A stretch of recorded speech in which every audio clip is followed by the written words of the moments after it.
Hello and welcome to the PRL Indy Pro 2000 Elite Series. We're back on the oval today. We head to Gateway, or Worldwide Technology Raceway as it is formerly known. This 1.25 mile racetrack is far from easy.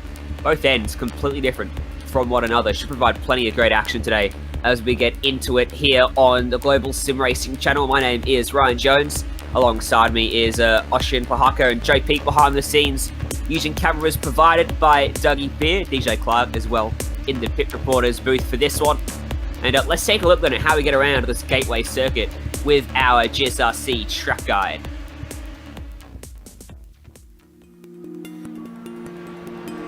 Worldwide Technology Raceway, a speedway born out of the speedway boom of the 90s. More colloquially known as Gateway, the track sits in Madison, Illinois, just on the other side of the mighty Mississippi, from St. Louis and its famous arch. And like that arch, Gateway has become a passage to the western United States for many series calendars. The facility itself opened in 1967 for drag racing, but the changes started in the mid-90s when the land was raised and the rebuilding began. As part of the rebuilding, a 1.6-mile road course was built inside and using part of the 1.25-mile track we are here for today. Its egg-shaped and differing ends in both radius and banking is a challenge for anyone trying to set up a car here. Even though the banking itself isn't too different, 11 degrees in 1 and 2 and 9 degrees in 3 and 4, the radius of 3 and 4 is much wider, so you carry a lot of speed down that front straightaway, which has led to some drama and classic finishes over the years in iRacing and on the real-life track. IndyCar returned here in 2017 after 14 years away, and in a short amount of time has become a coveted spot on that schedule. The NASCAR trucks also make a regular trip here every single year.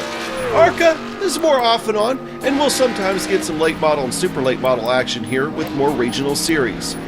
Now, with downtown St. Louis and the Gateway Arch as a backdrop, it's getting time to drop the green flag at Worldwide Technology Raceway.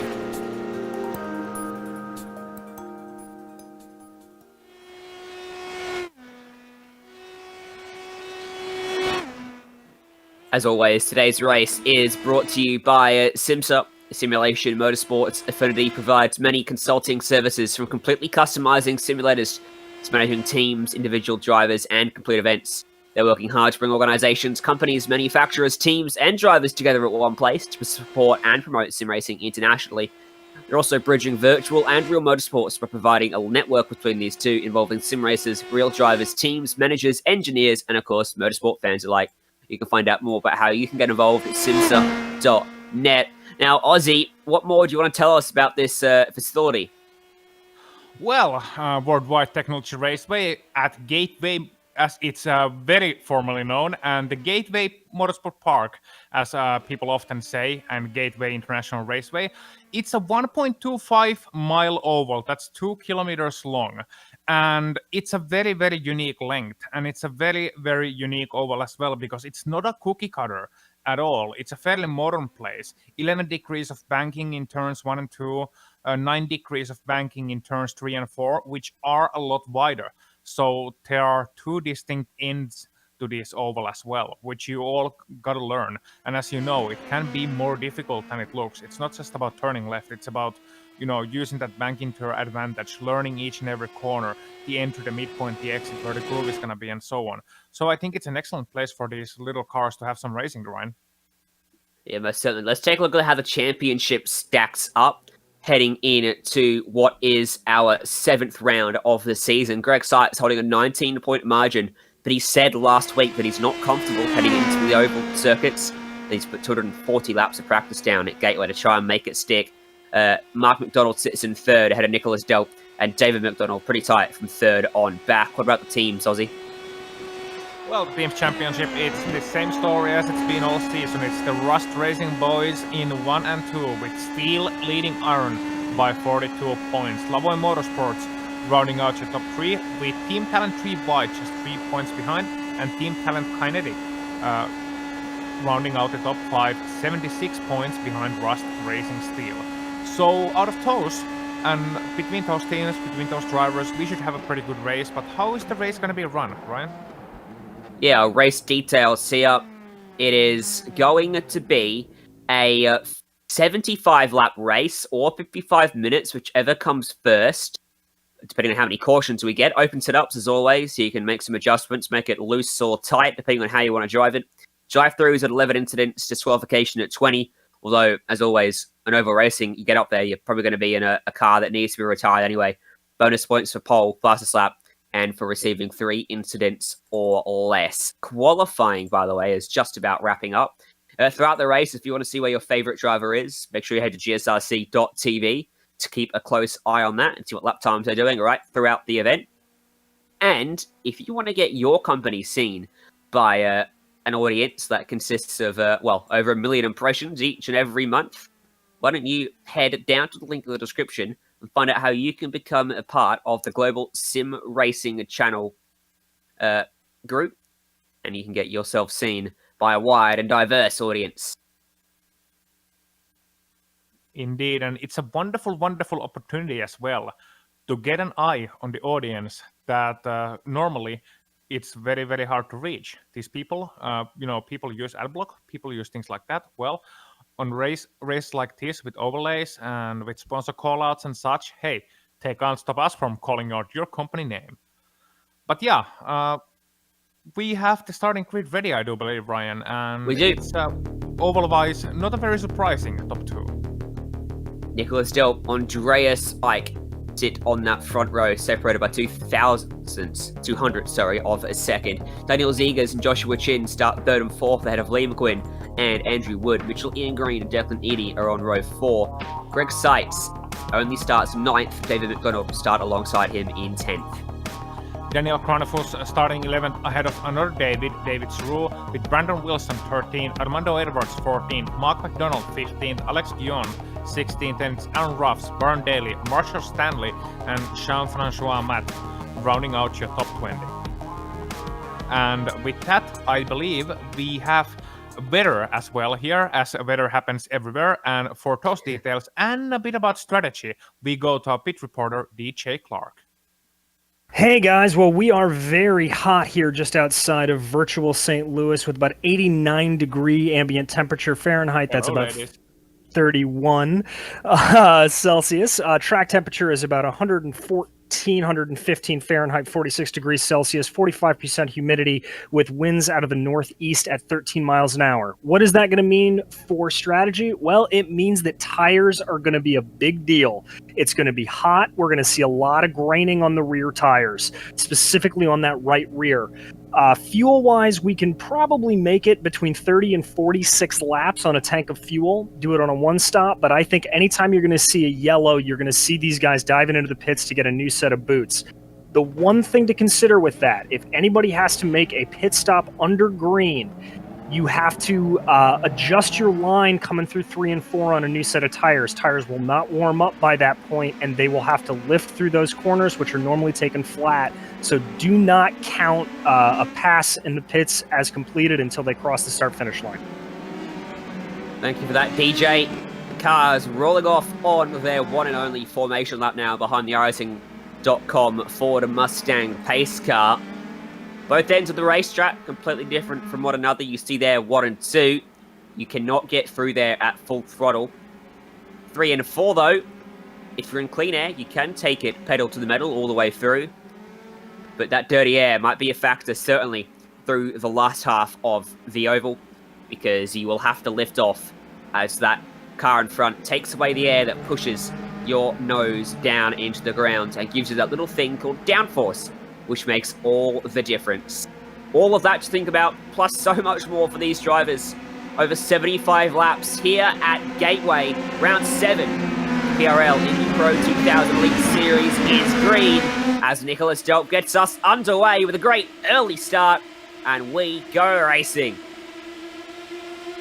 That we do clean start for those guys, and already a bit of 3 wide for the back, but they managed to get themselves sorted out, and it's clean all the way back as well. So, oh, never mind, there's yellow already, and that's Armando Edwards in the wall in car number 26.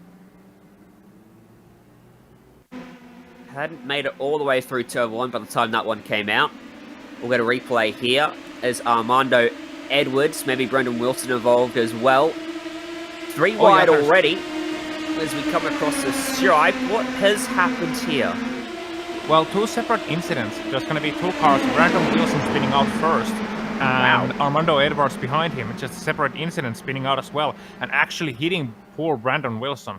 And that's two write-offs early on in this race, and I do believe Brandon just, he lost it on the entry. You can see here Armando's view of it, however. He's going to see when he comes into the corner. He's going to be a little bit careful, just going in too fast, realizing it at this point, and I think he hit the brakes, which is the worst thing to do at that point when the car is already loose, and well, he's going to get some damage out of that one. Not as bad as Brandon Wilson. I think he was reacting to the car immediately in front of him, which might have checked up a bit more than he was anticipating. Wilson's spinning, which caused Armando to go around. So two cars with damage then on lap 1. Wilson definitely a retirement from this race. Edwards potentially might have escaped that one. Yeah, without indeed. too much on his car. It certainly looks pretty nice at the moment.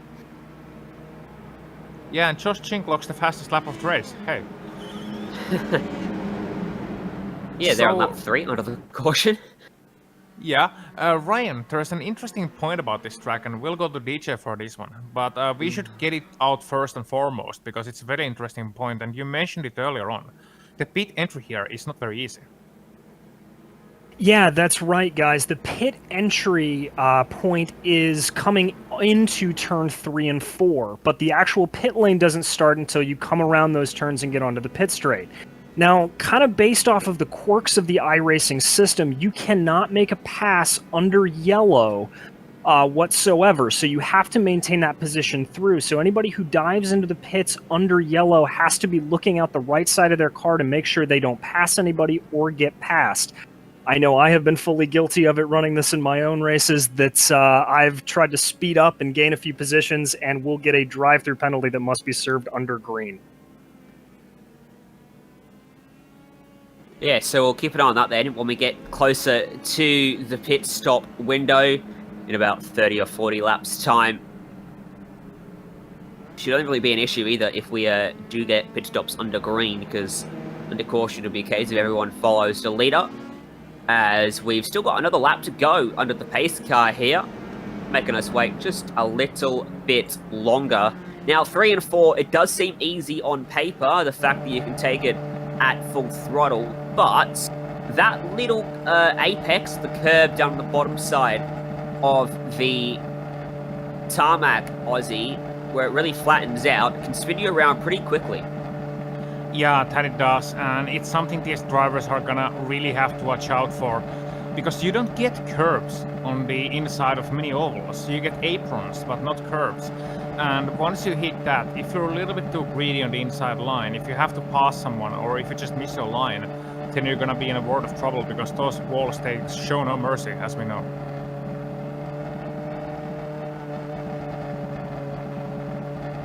Hunting for clean air as well through this corner. If you're the car behind, Nicholas Delk can set whatever line he can. Let Andreas Eick in second. Maybe he wants to go for a wider arc in and cut down on the exit to ensure he's got clean air on the front of that car all the way through the corner. That will allow him to go through at full throttle as well as Delk and not lose quite so much time. Further back you go, though, the harder it is to find a line that has got no other cars in it, and you will have to lift off, as we do get the lights out on the pace car, so one more time around before we go back green, and it will be a single file restart here as Armando Edwards, it looks like he might have taken his Indy Pro PM18 chassis down to pit road and got a few repairs or some fuel, tyres in that car, and he catches back up to the back of the train. Wilson, by the way, still down on pit road, 2 laps down. He is not going anywhere quickly. No, he ain't, Chief, and they're just about ready for the restart, and let's see if they can make better use of those admittedly cold tires to get them hot and get them up and running before the racing can start proper. See if we can get by turns 1 and 2 this time. Looking for our second attempt to go green at Gateway. As Nicholas Delk will hold them up and against the fence. And there he goes. Puts the power down, and it's a good jump again. A good launch. Look for Joshua Chen getting to the inside of Zegers now for 3rd place. He had a good restart. He did, and he's trying to challenge for the inside. Let's see if that's gonna work out for him. No, he's not gonna get a good enough exit, had to lift out of it, and that's gonna leave Zegers then in that podium. Meanwhile, further behind them as well, Michelin Green and Liam Green side by side heading in the tree. Green down on the bottom side, Quinn up top will hold on to P5. That low side costs him some momentum, and Andrew Wood is in there looking as well. Decides that he's not going to find a way by with that particular run. It just lifts off, and Green really throws it into the corner. 3 different lines being taken there. Wood lifted up very high and wide for the entry, and cut down low, and that's given him a very good run. Here we go to the inside. Well executed there. Good move. Textbook stuff there from Andrew Wood. How to complete a move on the oval. Yeah, and meanwhile, further behind them, no one to go to it right now, but Mark McDonald went down to the pit lane for unknown reason and just came back, so he hasn't had the best of races so far. Certainly going to be an uphill battle from here. As Ryan, what are we looking at? We're looking at the top 3 that's pretty much trying to separate themselves from each other, with Zegers closing in on Ike. On board with Zegers then, as he runs in third and runs to the low side of Andreas Ike, keeping those left sides just above the nasty little apex to the corner. Wasn't able to get by him. Delp last time was 0.2 quicker than Ike. Zegers went about the same pace as him, so Zegers potentially being held up now just ever so slightly by Andreas Ike there in second. As we cross the line and the gap balloons. 1 second now covering the top 4. Andreas did a good job to actually pull in a couple tenths that time by. Yeah, he did, and further behind him as well, Josh Chin, the man who I've been watching the last couple of laps. He's been steadily catching these battling cars up, because Delp, Ike and Zegers are all soon falling into the hands of the Florida driver, Josh Chin, and Chin is really on a good pace, even if he's hitting the limiter about 3/4 of the way through that main straight. So, you know, he's getting good launch of 4, and he said his car may be more for single car driving than this pack driving, so he may have to wait for his opportunities to pop up later on. But yeah, the gap between top 4 and rest of the field very significant right now, Ryan, and I can't help but imagine these guys are going to want to keep it this way as long as possible. Joshua Chin's really closed up. It's now well and truly a 4-way scrap for the lead of this race. It's a 2-second gap pretty much then. Back to Andrew Wood and Liam Quinn, who are battling away for 5th and 6th at the moment. And now that Ike has got himself well and truly in the wake of our race leader, he's finding it just a little bit more difficult to get that last bit he needs to be able to get by us. Delp runs a bit up the racetrack there in the middle of turn 4. Looking for the exit, which he gets. Zegers, you can see the run he's getting in third, with the benefit of 2 cars punching a hole in the air for him. But he's pretty much maxing out his speed, and he can't do anything with it. Yeah, no, and that's one of those things that drivers have to be careful about, because of course these cars don't have that many end ratios in the gearbox, so they're gonna come against that problem sooner rather than later.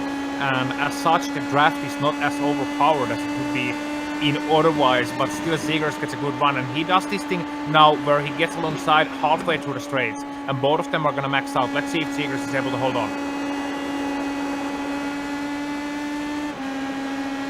He did a good job, and I think there was a bit of a mistake from Andreas Ike there. Check out the run that Joshua Chin got. He goes by both of them down the back straight and through 3 and 4, trying to clear Zegers and move up in front. Wasn't quite able to do it.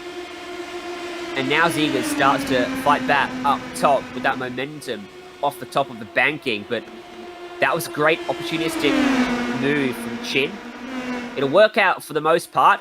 He'll complete the move on one of them. No, he had an opportunity there, Aussie, to move up in front of Ike, but he just didn't take it. Opted to be a little bit more cautious early on in this race. Yeah, he did, Ryan, and I wonder why he didn't take it. Maybe, as you said, he was being cautious because we're at lap 15. It's a 75 lap race. It's still a long event. And don't get me wrong, so no need to fight tooth and nail for it yet. But I wonder if he would have been rather in second or third place than in the back of this pack. But maybe he just wants to, make sure the top 4 here has enough room to work with and doesn't devolve into battle packs that's gonna allow the rest of these guys to catch up. So, as we say often, there's a theory about, what's your best gain and what's your worst result out of battle. And in this battle, well, the worst you're gonna end up is 4. But if you get like 5 more guys joining in, then basic maths are gonna say that the worst you're gonna end up suddenly is 9 if you happen to make a tiny mistake. So definitely points-wise, some great thinking by Josh there as Ziegler is getting closer and closer to them. The bad news for Joshua Chen is he needs a lot of ground to get to the top of those championship tables with time quickly running out.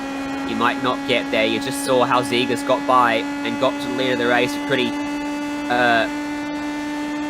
calm move, and Delp couldn't fight him too hard for that. Happy to sit in behind. Point I want to raise is, as you sit behind, you can actually head down these straights at a little bit less than full throttle and not lose any time. And that allows you to save quite a bit of fuel, which could come in very handy if we get a green flag run here and we see green flag stops. You might be able to stay stationary for just a fraction of a second shorter, which could equate to a big gain out on the racetrack. Championship leader, by the way, Greg Seitz, he's back in 9th, and he's under pressure from Daniel Craneford, so it might be 10th in a moment. Now, he's a championship leader. He's got 19 points over second place. He told us that the ovals are where he's worried, and he's looking to just get the best result he possibly can. At the moment, keeping his nose clean, doing what he needs to do. Yeah, he is, and this is where he has to really, minimize his losses instead of maximizing his gains, or maximize his gains by minimizing his losses, because he doesn't have the pure raw pace on the oval side. On the road side, absolutely, one of the fastest drivers in this series, championship leader for a reason, being the king of the hill pretty much all throughout the year. And meanwhile, further back up top, it's Ike to the lead, and we're gonna leave sides B for a bit, because Ike is in the lead, Seeger's gonna go for the crossover, Ryan. Yeah. Fantastic job, and he doesn't want to give up the lead of the race. Like Nicholas Delp did, he's going to fight this one. And this is going to slow both of them up, as he takes it back away through turns 1 and 2. 1 and 2, it's much harder to run side by side, get the overlap or the crossover, as opposed to 3 and 4, because you're off the throttle. You've got to pick a point to get back on the throttle, and if you're on the low side, it's going to be much later than the guy up top. Allows him to carry much more momentum. Whereas in 3 and 4, if you're in clean air, you're pretty much flat out. Certainly on fresher tyres at least. Tyres now 22 laps into this race, about 16 of which have been under green flag conditions. Yeah, and Ching is making a move meanwhile for P number 3. He's going inside of Delp, and well, you see the Canadian Nicholas Delp not fighting that too hard. He really just, let Josh go, and maybe at this point realizes that he doesn't have the pace to challenge the top 2, so maybe just drop back for now, let Josh lead him a little bit closer once again. I'm really impressed by Ziegers, though. I'm really, really impressed. The man's sitting currently well outside the top 20 in the championship. He's 27th in the championship, but he's fighting for the lead of this race. And he DNF'd out of the first oval run too, so, it's very great how he has been able to pick it up later on this season and able to fight for the lead here.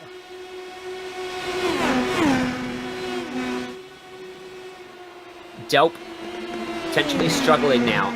Last time a 10th higher than Chin, and he's slowly fading, isn't he? He's now 6 tenths away from Ziegers, and you can see down the straight, the top 3 are starting to eke away from him, and he's fading ever so slightly. He might be hoping for a caution in the not-too-distant future to help him hit that reset button and maybe make some adjustments if he can down on pit road, strap on some fresh rubber, and maybe he will be able to claw his way back into the fight. So on that lap, he didn't run too bad. Yeah, and interesting guy I've been keeping one eye on as well, Andrew Wood. Now, he's sitting in 5th place, pretty much by his lonesome. But last couple of times by, and I know it's really too early to say anything, but last 2 laps he's been the fastest of the top 5, and really with very little draft as well. He's clocking in 30.2s here once again, 30.0 as he gets hold of the draft, with the lead of this train going 30.3, 30.3, 30.3, 30.3. So Andrew Wood really on a good pace, and he's going to catch him up in no time at this rate.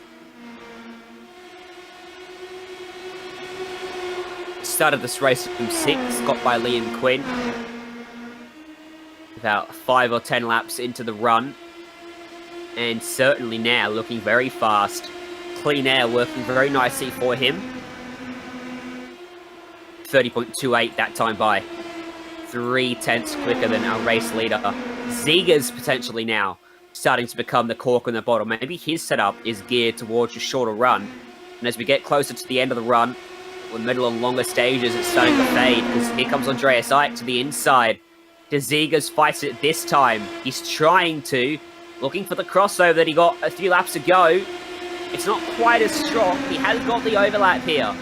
As Eick leads them across the stripe. See if he can keep the momentum up top and get the exit. He can't. He made a bit of a mistake on entry. And to check up, Ziegers, though, not being aggressive enough to convince himself he's got room to slide up in front of him. Allows him a car's width. Eick never filled that hole, and now Ziegers continues to lead this race. Ziegers very much looks like he might be a short-run car at the moment. As Eick will have another look. Yeah, he's having a look there down the inside. Andreas Eick this time taking the lead, and once again Ziegers utilizing that crossover to his advantage, and he's really been solid on those corner exits today, Ryan. So I feel Ziegers has his car maybe set up with a little bit more in terms of grip and a little bit less on the entry, a little bit tighter on the entry and a little bit looser on the exit. There you go. Potentially, but that's just theory. And Andreas Eick once again gonna have to fall in second. Josh Chin, Nicholas Delp, and also Andrew Good. Now all the 5 cars in the mix once again. And I must say, after I'm not about to curse anything, and I'm not about to jinx anything here either. But after the first lap, it's been pretty clean. Oh, Aussie. I know. Sorry. Hey, let's ride on board with Joshua Chin. And take a look at the different lines that Andreas Eick and Ziegers are taking in front of him, as he will lift off down the straight. And then see there how Eick sets himself up just a little bit higher on the entry. He sort of lost his way at the middle of the corner, but you can see Joshua Chin definitely running a different line, trying to keep some downforce on the front end. And watch through 3 and 4. At this stage of the run, Chin is having to lift off, but he's getting on the power much earlier, way before the middle of the corner, and driving off, getting the run down the straight. You can see how quickly he gains and then lifts off, because he doesn't want to make the move and doesn't want to pressure Eick too much, as again, the top 2 take differing lines. And these are all the games being played right now around the oval, trying to get that last little bit of a tenth at about a cool 260 kilometers an hour as he fires off into 3. Yeah, and it's a very interesting game as well, because with such little cars, of course, you have the real estate to make all these changes and change all these lines and try to change your approach, because it's gonna be such a painful feeling for these drivers once you come into the corner. When you lose your front, when you lose the downforce, it's just not gonna turn. And as a racing driver, that's such a helpless feeling, because you're doing really everything you can. You're rolling off the throttle, you're turning the wheel, and it doesn't help when you turn the wheel more either. It's still not gonna turn. You just have to wait it out, roll it out early, and then, later on, get on the throttle as early as possible as well to try and at least maximize your run to the straight line. So far, these guys have been doing it very well. And especially with Ziegers, once he's been under attack, he's done those crossovers, which we mentioned many times, which you've seen many times as well.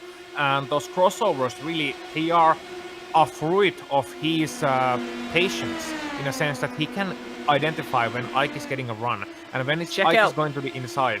Yeah, go on. This battle though. Liam Quinn gets to the outside of Mitchell Ian Green and actually going to round him up around the outside. That's not a bad move. He can keep it up through 2.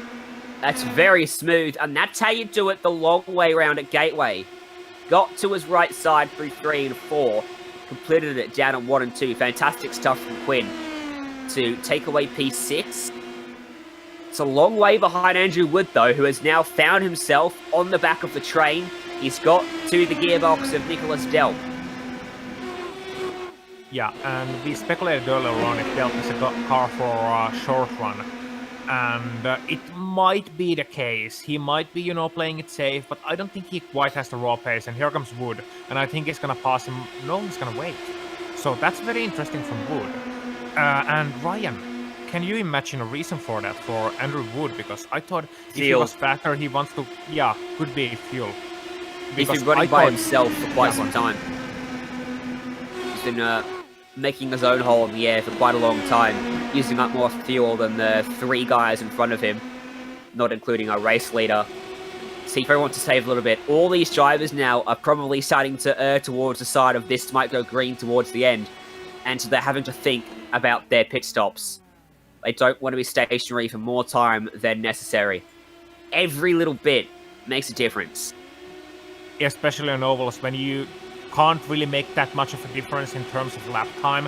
When the lap times are closer, those 1 second, 1.5 second, even 2 seconds extra in the pit lane, that is going to hurt you a lot. Speaking of, in pit lane, we just saw David McDonald taking service. Was it David McDonald? I think it was. So he's our first car to pit then. Now, we'll keep an eye on him and see what sort of lap times he does out here on what we can assume are fresh tyres. Before he pitted, his last 5 laps were 30.3, 30.38, 30.37, 30.32. As opposed to our race leader, Daniel Zegers, who's been punching out, pretty much about the same lap times. 33.9, 33.1, 3.9, 3.9, 3.2. So in terms of raw pace, he's not that far away. Issue for him is he is now lapped down, so if the caution comes out, he's in a world of trouble. Yeah, he is, and that's the one thing you really gotta watch out for in the oval races, because when you're lapped down, it doesn't matter how good your pace is. If you're lapped down, and you're gonna have to really work your way back. And meanwhile, Wood now makes the move on Delp. Yeah, so finally makes that one stick, and manages to do it without losing much time either. They didn't battle, go side by side for multiple trips around the track. He'll suck up the back of Chin pretty quickly here. We'll drag Delp with him, I dare say, as well. For a little while at least. And now I'm really curious to see where Andrew Wood's pace is relative to the top 3. You said earlier on, and I think it's a good call to say that he's saving fuel. I was wondering, why isn't he passing him? Because maybe, I was thinking Delp is gonna lose it out to the top 3. That's obviously not been quite the case. He still hasn't lost the draft, so maybe Wood could afford waiting here. And now he's decided to make the move and save some fuel in the 4th place instead, potentially. So Zegers, Ike, Chin, and Wood and Delp still in that lead pack. Meanwhile, further back behind them, Gwyn and a replay here for Byron Daly. What has happened to the driver of the 06? Had a big wiggle there. Had to really get out of the throttle and make sure there wasn't a collision with Greg Sykes in the making. Did a good job not to come together. That was almost heart and mouth moment for both him and Greg Sykes, who is, of course, our championship leader, don't forget. Yeah, indeed, and that would have been, quite awful for Greg Sykes, obviously, to, drive this safe and sound and solid race, which he practiced for so much. 250 laps just in the practice session of this event. Meanwhile, further in front of them, Liam Gwyn and Mitchell Ian Green still going at it for 6th place. So I think they're giving up hope now of catching this lead pack, at least on pure raw pace, and instead fighting it out for 6th place. DJ, what sort of lap times is David McDonald putting in now that he's got himself back out on the track on those tyres? Should have come up to temperature. They're up to temp, and he's actually going a little bit slower than some of the leaders. He's been caught up in a little bit of lap traffic and just having some problems with it. Both he and Daniel Kranfus both just not seeming to have the actual pace there. They're maybe 2 or 3 tenths faster than they were when they came in, but nowhere near what the leaders are still able to do. Yeah, and they're battling each other on the racetrack. This is burying them in the overall picture. They're losing more than they were. Well, they're going slower than they were, actually. Looking at his last lap, and not a good spot. David Soror is actually about to lap them both again. He's in 11th place, as Aaron Ralphs goes a lap down as well. So that leaves 14 cars on the lead lap. The pace being set by our leading quartet. I think Wood's Plus about one. to come into the... Yeah, sorry, I think Wood's about to come into the pit lane, and he is.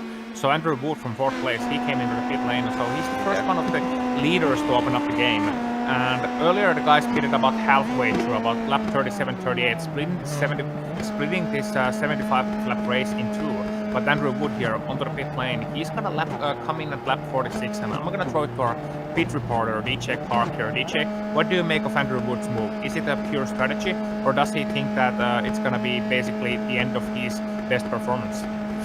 I'm not sure what he's thinking, to be honest, because I was watching him down the main straightaway, really conserving some fuel, so I think he's just trying to get a little bit of clean air coming out of here, maybe try to leapfrog a few people that way, as Mitchell Green coming in as well, and Declan Eady as the flurry of pit stops starts, so we'll have to keep an eye on Wood and see what his lap times are like. I honestly think he's looking for clean air.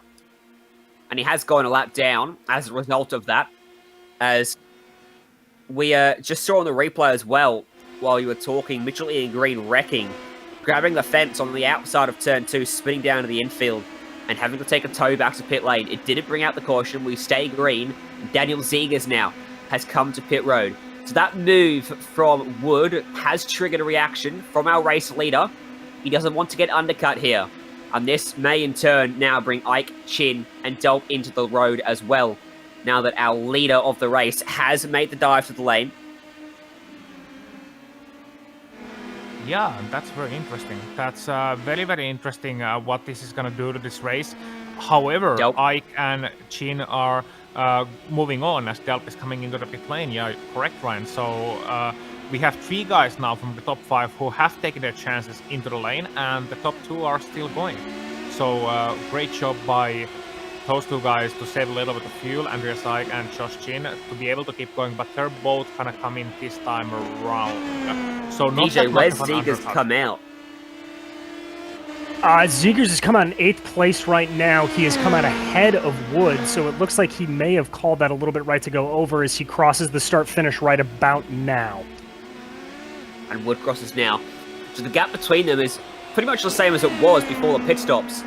Maybe a fraction bigger, so that has worked out well for Zegers. He's covered off any potential undercut. But check out when Nicholas Delp rejoins. It is right alongside Zegers, but Zegers with the momentum, the warmer tyres, will clear him again as they come through 3 and 4. That is crucial because Delp wasn't exactly on the bumper of Zegers or the gearbox before the pit stop. So where do Chin and Ike come out as they roll out of pit road now? This will be tight. Wood's got by Zegers. Wood's got by Delp as well. Look at the gap that Ike and Chin have pulled. It's massive. They both cleared Zegers by a substantial margin. Yeah, that's a bit of clear air now between them, and now they have to run some more to be able to gap them more. And I wonder if Ike and Chin has this bit of a pact going on right now that, okay, let's not fight yet. Let's fight later on. We can decide to win among ourselves in the last 5 laps or so. There's no point fighting now. As the yellow flag is out and throws that to the wind. Wow. So, and Declan Eady, potentially? That could be, yeah. Yeah, he's missing the left rear, as I see him down on the pit road replay. And he too slapped the fence. Outside of turn 4, though, as opposed to turn 2 where Green got it. And because turn 4 leads onto the main straight where there's concrete on either side, it means he stayed on the racetrack and the caution came out. It was very fortunate for Byron Daly to get through that. Yeah, it is. Byron Daly, just behind him, just saw him going to the wall, and thankfully he saw him and anticipated maybe a little bit that he was going to come out of that wall. He left room on the right side initially. Then he realized that he's got to turn it off the wall as well at some point, definitely does, and went straight to the wall. And that happens so often on ovals, Ryan. you end up on the wall, and then you just kind of, end up stuck in there for a bit and end up turning yourself off it and way too much of it. Hey, so the question now is, we've got a big disparity between drivers that pitted early and drivers that pitted late in that run. The ones that pitted early, say David McDonald, Daniel Cranefuss, what's their tyre wear like? Because surely on this restart now, they're going to be under a bit of pressure because their tyres aren't going to be performing to the level of those around them. I think their saving grace is that the drop-off isn't that big. Fastest lap of the race for McDonald was a 30.160. His last lap before the caution was a 30.5. So it's interesting. What would you do here, Ozzy? Try my best. And it's still never enough, is it?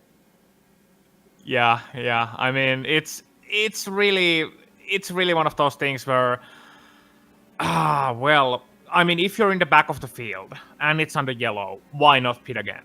I mean, you're not gonna lose anything. You're anyway in the back of the field. You're not gonna lose a lap. They're driving so slow around the track. You might as well take the chance.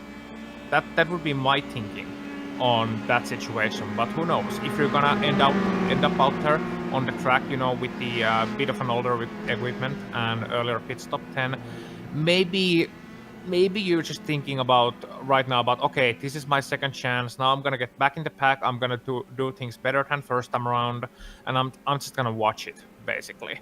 But what I would do if I was somewhere around position 11, 12, 13, I would absolutely try to pit. I mean, worst case scenario, I'm gonna end up 15th because Mark McDonald 16th is one lap down already, and best case scenario, I might end up way further than I would otherwise. Well, they stay out. They'll restart from 9th and 10th. We'll see how it plays out for them. I think the minimal drop-off is definitely playing into their hands with taking that early stop, and it probably is what cost them a chance at an undercut as well, because they weren't really gaining by a substantial margin due to that small drop-off in tyre wear and tyre life, ultimate grip, and all the other glorious things that come with it. Big movers in the field then. On lap 55 of 75, Byron Daly is up 10 spots, started 18th, is now running 8th. Had a couple heart-in-mouth moments already that almost crashed with Greg Sykes and almost getting collected by Declan Eady's incident as well. Alex Goyon is up 4, so too is Aaron Rouse, and Jean-François Mattei is up 5, and he's the final car on the leader lap.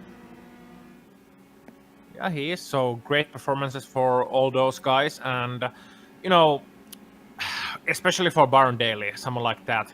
Obviously, wasn't the happiest man around in qualifying. Couldn't actually put in a time there. In practice, however, he put in a 30.2, and that left him around halfway to the pack in practice times. So he has some pace, and I think he is one of those guys who's really wagered on the long run setup. And that's an interesting dilemma here, because when you saw the opening round at Phoenix, you could really think that, okay, it's gonna be a short runs. That's gonna be the king, the short run pace, 5 lap, 10 lap stints all the way to the end. But here we've had a clean race apart from lap 1 and that earlier incident. This is only our second caution, so suddenly drivers are finding out that, hey, we're gonna have to actually be in this for the long run. And I think that's really affecting the mindset of some of these guys as well. And that left maybe someone like Nicholas Delp a little bit, caught with his pants down, so to speak, and thinking, I actually don't have the long run pace. Mind you, he was our pole sitter. It's going to be a short run to the end, no matter what now. We'll restart with somewhere between the vicinity of 15 and 20 laps to go. And for those guys at the front who've been playing nice so far, a couple of just a little crossover moves, being the limit of their aggression, are going to have to turn it up now and start battling to be in the lead, or maybe even second, depending on where they want to be for that final lap. Because we have got lights out on the pace car. We'll restart and cross onto lap 58. Which means 13 laps to go at Worldwide Technology Raceway for round 7 of the PRL Indy Pro 2000 Elite Series right here on the Global Sim Racing channel. Remember, if you want to see what lap times they're doing, you can head to gsrc.tv and it'll show you what everyone in the field is doing at any given moment.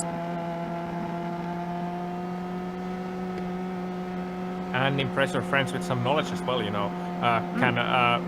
It always sounds so professional when a spectator can just suddenly, you know, start chiming in with those lap times as well. But yeah, we're about to go green, and let's see how this turns out.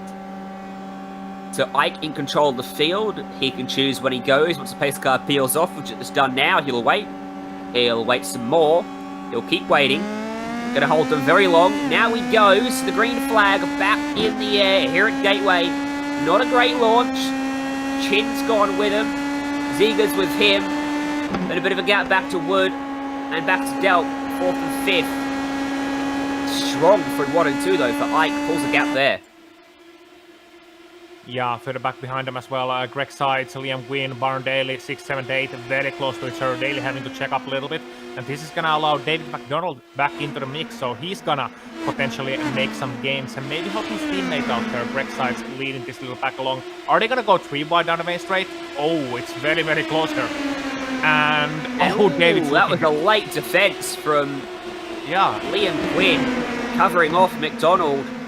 He did not want to get taken 3 wide to get stuck in the middle as Daly swoops around him and moves himself up into 7th place. Good stuff from him. But cast your eyes now back to the front. His machine is in range to get the slipstream and maybe try and slingshot by our leader. They've got time in hand over Daniel Ziegers back in 3rd. Last time by, he ran quicker. There's a small margin for Chin to get to the left or right of Ike and not be under pressure from behind. Further back behind him, Barn Daly around, and that's going to be a yellow, and that's going to be number 74 in World as well. Greg Sides, that's Greg championship leader. Major damage. He's been for a roll, and he is out of this race. That is going to have some pretty big implications. And this is how it unfolded. They were side by side. Sights on the inside, Daly up top. Sights washes up the racetrack, just gets into Daly. And around they go, and Sights, he found the inside fence in a big, big way. Yeah, just on the corner exit, coming a little bit together, running just an inch too close to each other. Greg Sides, Barn Daly, just a tiny bit of netcode involved in that one as well. Here we're going to see him on board of Sides. And you're going to really see him coming to the inside pair. No problem here, but once he comes to the corner exit, he's just turning a little bit too much maybe. And just trying to, you know, keep out of the side of Barn Daly, but not gonna pull it off, and that's gonna end up with both of those cars in the wall. Barn Daly around, lacking his front wing, and Greg Sides for a hard ride into the fence, and man, he's gonna feel so bad about that one. He will. So, in our driver's standings, he had a 19-point lead over Declan Eady. Good news for him as well. Eady's also found the fence. But Mark McDonald, Nicholas Delp, David McDonald, they could all stand to pull themselves into the championship fight. With a couple rounds left to go. It won't put them in the lead, but it will draw them closer, because at the moment, they're 31, 39, 41 points behind, respectively. Certainly, Nicholas Delp running in 5th, and David McDonald running in 7th. Definitely in with a shout. Mark McDonald, unfortunately, is a lap down in 15th. So keep an eye on those two. Big opportunity for these two to get themselves back in the fight. Yeah, indeed, and it's gonna throw a huge wrench into Greg Sides' championship campaign, especially knowing how much trouble he has in ovals. Okay, he ran a great race so far. He was up in 6th place, up in the fight really for behind the almighty top 5. He was right there in the mix for some great points, but now he's gonna end up way back down, like retired from this event. Classified as 16th at the moment, probably gonna end up somewhere around pair as well. And we still have one overall round in the championship. Let's not forget that one. So we got Lucas Oil as the 10th round of the championship, finishing this one on 20th of August. 21st of August for us, Ryan, but 20th of August for our North American viewers. And that's a really, that's gonna make Greg Sides wonder, you know. He's suddenly feeling the pressure once again. He is. Championship finales in themselves are tough on the leader, but when it's at a track you do not feel comfortable, he will need to put in a lot of practice. 240 laps he did in the official practice before qualifying and the race today. Maybe he needs to double that for our Lucas Oil, and maybe he can then get himself up in front and ahead of the drama. That's how quickly it can go wrong, though. He got it wrong by the slightest of margins through the corner, and that was enough to have catastrophic consequences. So, lights should go out next time by. That means we should restart with 11 to go. Yeah, we should, and that's actually an interesting point, because a lot of people talk about often, and we heard it. We both, Ryan, you know it, I know it, we heard it from some of our friends maybe even, and what's the difficulty about overdriving? It's just turning left, turning left, turning left. Well, that's the difficulty, because it is a short track, especially here at Gateway. It is a short track, you're gonna be racing so close to one another, just a tiny error, and it all goes wrong so easily. Like, you don't even realize you made an error. You're just running maybe half a car width wider than you normally would through the corner, and that's all she wrote. Everyone can turn left, everyone can drive these cars, but to drive them on the edge and the limit, and be Andreas Eich, who's leading this race, or our pole sitter, Nicholas Delp, that's what takes a talent. It's the little nuances and those tiny margins that make all the difference. You know, much like a road course, anyone could drive a car around a road course, but there is a reason that there are professionals and consummate professionals perform time in and time out at the ultimate level in series like Formula 1 to go to the top extreme, or my local series, supercars, you know, the touring car stuff, NASCAR as well, obviously. If you go back to your oval stuff, it looks easy on paper, but it's at elite level where things start to become very difficult and nuanced. Lights are still on, by the way. We've got another lap to go on the pace car. Yeah, that we do. And when you talk about V8 supercars and local series, and Ryan, obviously you got those touring car things. You got the top 10 shootout at Bathurst, and you got the Bathurst 1000, you got Phillip Island, all those wonderful tracks as well. Phillip Island on iRacing, as well as is Mount Panorama. We got rallying stuff here in Finland, a lot of that. We love our rallying. We also got something called folk racing, which is kind of like rallycross, but with cars that can cost at most 1,200 euros. And pit reporter DJ Clark, what is your local series, and why do you love it? My local series, being from Indianapolis, is about quarter-mile dirt track midget racing. That's what I grew up on. That's what I absolutely love, going around to Indiana Sprint Week, Midget Week. That is my love.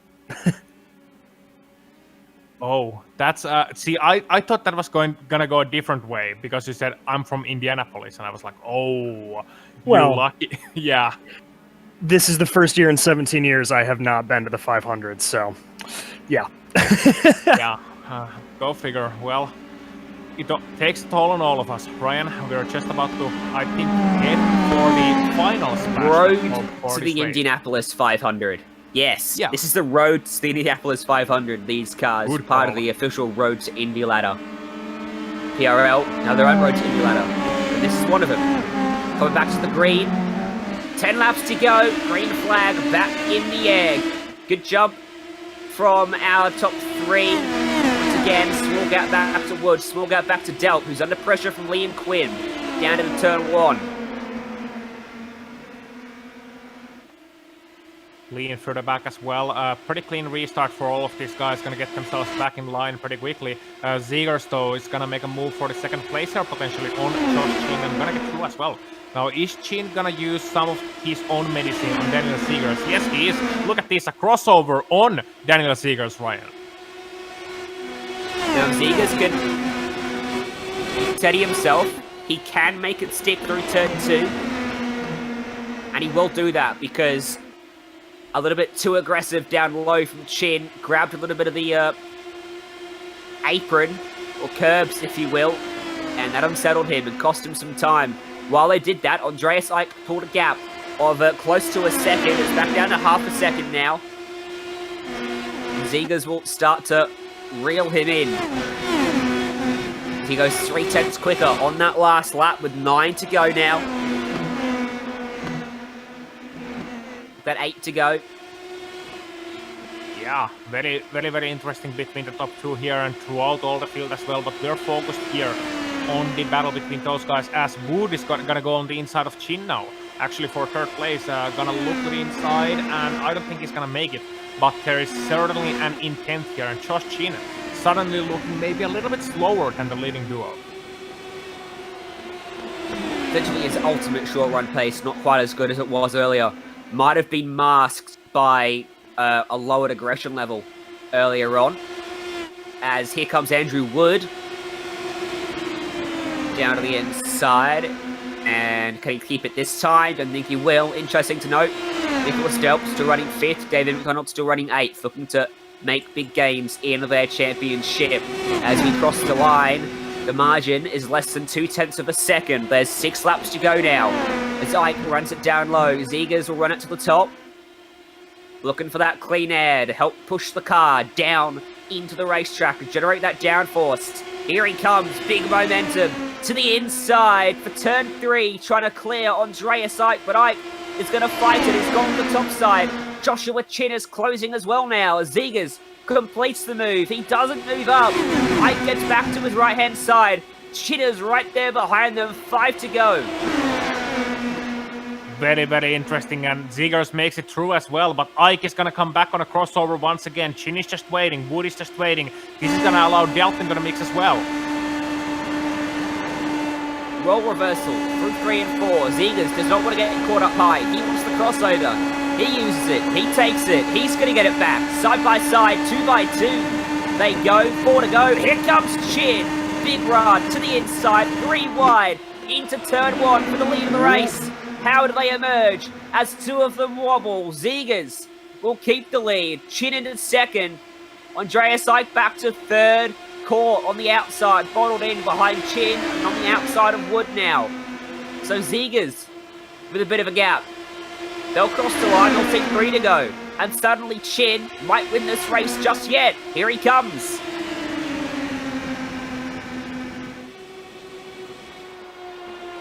On that inside, he's going to take it away. But Zegers, look at that run. Glorious stuff on the top. And that's going to cost Chin. His momentum gets killed, and he gets swallowed up by Ike and by Wood. Nicholas Delp's lurking in 5th. He's starting to close. Yeah, he is, and Chin is coming back on the outside as well. He's following the 2-car draft.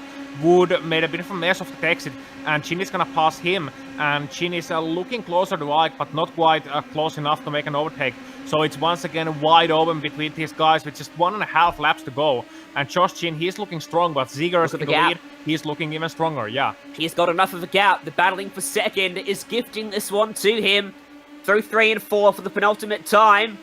They'll see the white flag this time by. Will we get there under green? Looks like we will. White flag in the air. One more time around. Worldwide Technology Raceway. The gap is just 0.2 of a second. Chin on the inside of Ike. This side by side may be enough to gift it to Zegers. As Chin down low can't carry the momentum. Andreas Ike up top. Zegers moving down the straight, trying to shake the draft. Wood's got the run as well, trying to take away 3rd. Through 3 and 4 for the final time. Wood's going to spit it. But out front, Daniel Zegers. He's played it to a T. Zegers gets it done at Gateway. What a race, an absolutely deserved win for Daniel Zegers as well. He was the man all race long, and his season, it's been troublesome so far, but it's gonna come to a sweet ending under the Gateway Arch at St. Louis. And here you saw Andrew Wood as well spin into the wall on turn number 3 on the final lap. But here we see a replay of the finish as well. No, we see a replay of the Wood actually. And Wood, well, he tried his hardest. We haven't seen that all day, have we? Rear end just stepped away from him through 3 and 4. He had nothing to say there. Yeah, I think he was outside the just outside the optimal line, but he's still gonna finish this race, you know.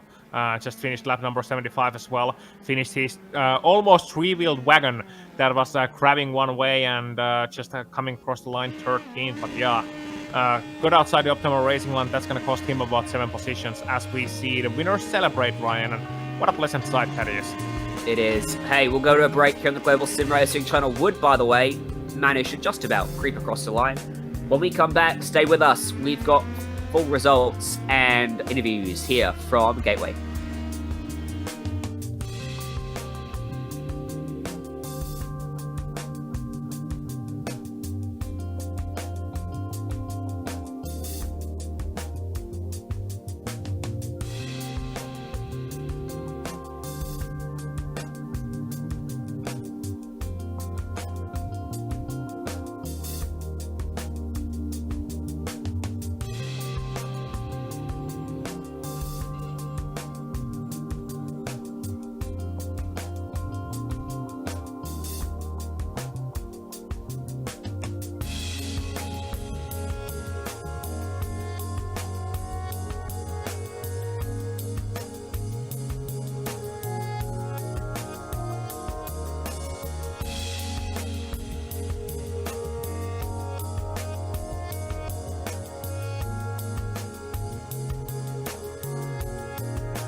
Welcome back. It's Gateway. It's Worldwide Technology Raceway. Wrapping up, throwing conclusion to our 75-lap race for round 7 of the PRL Indy Pro 2000 series. This is how the results looked then at the end of it all. 0.6 of a second covering our top 4. Daniel Zegers winning from Andreas Ike, Joshua Chin in 3rd, and Delp coming home in 4th. Lee McQueen and David McDonald made up 5th and 6th place. Daniel Cranefuss coming home in 7th, ahead of David Soror. Alex Goyon and Aaron Rouse running out your top 10. Jean-Francois Mattei, 11th. Marshall Stanley, 12th. And 10, Andrew Wood, managing to finish 13th after the last lap accident. Mark McDonald, 14th, 1 lap down. Baron Daly, 1 lap down, 15th as well.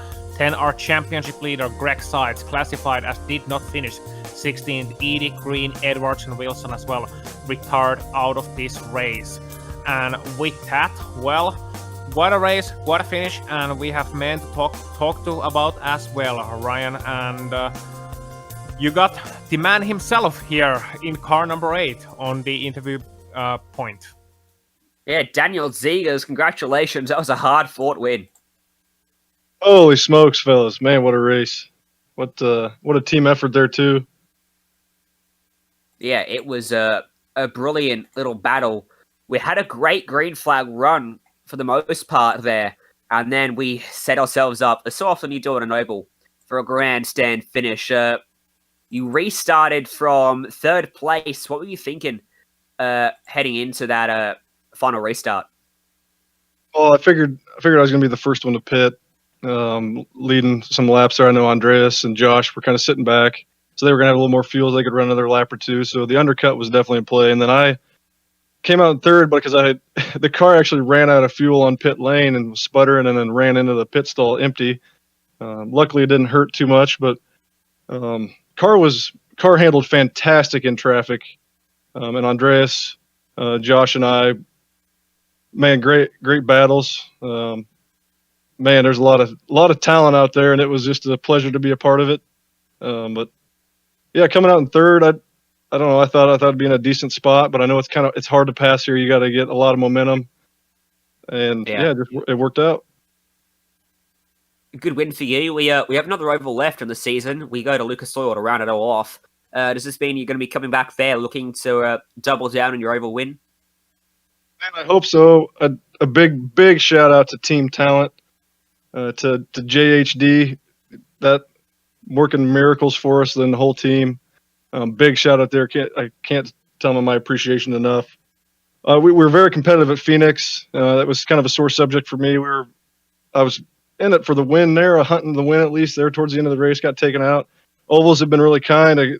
So man, I hope so. But like I said, the whole Talent team is really strong at ovals, and I think we got I know we have a really good shot. So hopefully that translates. But the rest of the year has been kind of it's been kind of down. So yeah. Hey, who else you want to thank for helping me get it done here today? I mean, big shout out to all the sponsors of the league, PRL putting it on, especially you guys. You guys do a great job in the booth, and it's a pleasure to go back and watch these. So just all the sponsors that make these leagues happen. Thanks to everyone again, and it was a pleasure to have it. I'm glad it ended as it did. Hey, thank you very much. Congratulations once again. Thanks, fellas. Daniel Ziegler is coming home with the win at the end of today's race, and Joshua Chin also here to have a chat with Ozzy. Yes, indeed. And Josh Chin here, finishing in third place at Gateway. Well, Josh, first of all, was this result satisfactory to you from here today? Yeah, obviously would have liked to get the win, but with the 6 of us having the pace we did, it was nice to just, kind of settle it between ourselves and not take each other out. We almost got a 1, 2, 3, 4, 5, 6, and unfortunately Andrew spun out in the last lap trying to go for it on the outside of me, but overall I'm really happy with the race. Yeah, talking about the end of the race, usually we start from the beginning, but let's start from the end here, because at the last couple of laps, we were wondering who was going to win this one. Ziggers, Ike, yourself, Nicholas Delp, Andrew Wood as well in the mix. Was it a conscious decision to start battling with Andreas Ike for the second instead of maybe, working together for a couple of laps and going for the win? Yeah, I kind of figured at that point Dan was gone, and it was just kind of, you have to go for it then and there. It almost worked out pretty well with the run, but I just couldn't make the move low in 1 and 2 to make it stick. I think if I had, I probably could have gone Dan in 3 and 4, but I couldn't make 1 and 2 work on Andreas, and that was kind of the end of the race for me. Yeah, still a great result for you. Early on, you were being pretty calm, and then later on, starting to show your fangs out there a little bit. Now, how about the rest of the season? It's been a bit up and down for you. Of course, you've been on the victory lane, and you've been pretty unsatisfied about a couple of results for a good reason. Mid-Ohio, Suzuka, Lucas Oil left. Out of those 3, which one is your favorite? Probably Mid-Ohio. I love racing Mid-Ohio and just about anything, and especially open wheel cars. And I haven't started testing yet, and that'll be my morning tomorrow. But I'm looking forward to it because it's one of my favorite tracks in any car, especially open wheel cars. Well, you got some brownie points from our director there, that's for sure. Loves Mid-Ohio as well, and it is a great track. Why not love it? Well, Justin, thank you very much for the interview. Congratulations for the 3rd place. And lastly but not least, who gets it done for you? Come on, give us the shout-outs, man. Everyone at Team Talent. John put together an absolute rocket ship. I couldn't make anything that came within 2-3 cents of what he made for a race setup. He really knocked it out of the park this week and gave us something that we could fight solidly for a win, and we showed it there 1st through 5th. Everyone at Team Talent ran a great race. Craig Setup Shop can get a pretty fast race setup. It's not going to be this fast, unfortunately, but I think it's the fastest set in the field otherwise. And it's Wygan Sim Shop for helping put together this rig. Yeah, thank you, Josh, and thank you for all of those guys as well to allow these great drivers to get it done as well. It's a great thing to see drivers getting support. And well, with that, I think it's time to wrap up our interviews. We had 2 guys here today. Thanks for joining in. And Ryan, well, we saw an excellent oval race, and nothing better than an excellent oval race, is there? No, there isn't. And it's another great race overall for our PRL Indy Pro 2000 series. Thank you again to SIMMSA for helping to make this possible. Thank you, of course, to PRL, who help to bring these broadcasts to life by approaching us here at GSRC and putting them all together. Remember, if you want to be a part of the Global Sim Racing channel, you can by just heading to the link in the description, and you can get your company seen by a big, diverse audience. We've got over 1 million impressions each and every month, so a great opportunity there to go and check that out. But thanks to the companies that organise provide the software and the hardware for our broadcast, which is listed there on your screen, as well as Tunalon, who provides all of our great music. Check out how to get a hold of their services by taking a look at what we got up on the screen there. Thanks to the team with today, Joe and Ozzy. You can find out more about GSRC, putting on upcoming races at globalsimracingchannel.com, or you can check out our social media on Twitter at GSR Channel, Facebook at Global Sim Racing Channel, and Instagram GSRC_ground. Don't forget to hit subscribe to us on YouTube as well, so you don't miss a moment. plenty of other races coming up over the next week or so, including the Lionheart Retro Series coming up in about 20 minutes time, so check them out and mark them down. But from all of us here in the booth, thanks for joining us, and until next time, race clean, race hard, and we'll see you on the track.